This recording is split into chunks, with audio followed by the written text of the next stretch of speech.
Sveiciens Mācībprieks kanālā! Šīs dienas tēma – zilbes. Mācīsimies lasīt kopā. Lasīšana var šķist ļoti sarežģīta. Atverot grāmatas lapu, tur ir tik daudz burtu, vārdu, teikumu, un dažreiz ir grūti saprast, kā to visu salikt kopā un saprast, kas tur ir rakstīts. Bet lasīšana ir ļoti svarīga. Jo vairāk mēs lasām, jo vairāk mēs iemācāmies jaunus vārdus. Lasīšana palīdz attīstīt arī iztēli, jo dažiem cilvēkiem it īpaši lasot grāmatas, paralēli galvā uzburas aina, kā tas viss izskatītos. To sauc par iztēli. Tad kā mēs nokļūstam līdz lasīšanai? Iedomājamies, ka lasīšana ir kā mājiņa.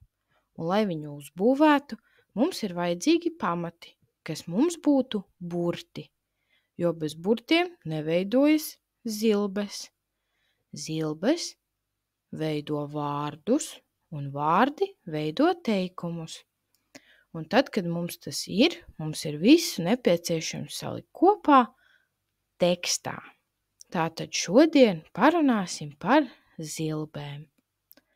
Teorija stāsta vienu skaņu vai vairākas skaņas, kuras mēs izrunājam ar vienu mutes atvērienu, sauc par zilbi.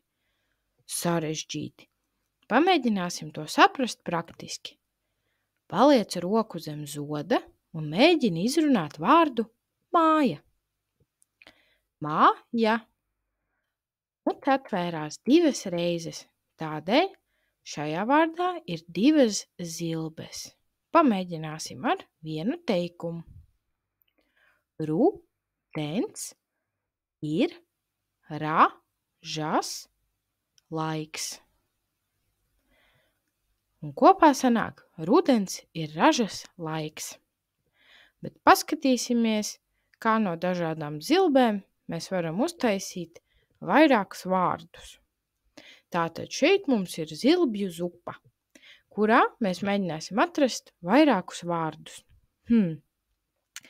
Sāksim, mūsu galvenā lielākā zilbe ir la. Tad mēģināsim likt kopā pārējās. La, pa. Liksi kopā. La, pa. Lapa. Tā gan var būt papīra lapa, un tā var būt koka lapa. La, ka. La, ka.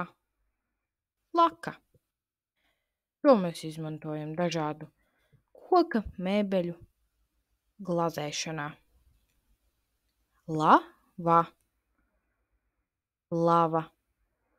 Tā mums ir nākusi no vulkāniem un ir ļoti, ļoti karsta. Viņai nav iespējams nepienākt tūmā, jo viss vienkārši izkūst. Lasa. Lasa. Un pavisam drīz jau arī tu noteikti lasīsi savas pirmās grāmatas. Lama. Lama. Šos skaistos zvēriņus var satikt Latvijas zooloģiskajos dārzos. Pie mums gan tādas nedzīvo. Lana. Lana. Un te Lana sūta sveicienus, cerībā, ka arī tu drīz lasīsi lielus un sarežģītus vārdus, tādus kā piemēram hidroelektrostacija.